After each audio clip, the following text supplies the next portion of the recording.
देश विच मुआशी ते सियासी औकड़ां जबकि लोग रिलीफ लई विलक रहे हैं। PTI दे चेयरमैन इमरान खान दे मुताबिक सरकार अप्रैल विच इलैक्शन करान उत्ते मजबूर हो जाएगी, जबकि वज़ीर आला पंजाब परवेज़ इलाही दा कहना है कि पाकिस्तान विच इन्ने बुरे मुआशी हालात कदी भी नहीं सन। मुआशी ते सियासी अदमे इस्तेहकाम कोई ना कोई रंग जरूर लियाएगा। दूजे बन्ने वज़ीर दाखिला राणा सनाउल्लाह ने इस सूरत हाल दी जिम्मेदारी अपोजिशन ते सुट्टदे आख्या कि वो ज़ाती मफाद ते मसलहत छड्ड के मुल्को कौम दा सोचे।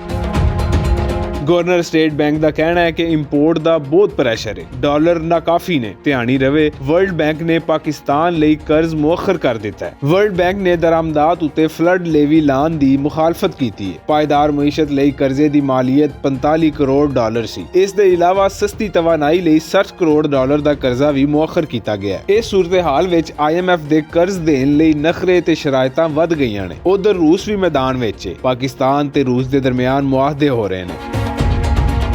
देश विच सियासी महाज अपनी थां गरम है। सरकार अक्तूबर 2023 तो पहला इलैक्शन कराने दे मूड विच नहीं ते ओपोजिशन मार्च अप्रैल ताईं इलैक्शन कराने लई दबाव वधा रही है, जबकि महंगाई तो खाजे लोग रिलीफ दी तांग विच ने।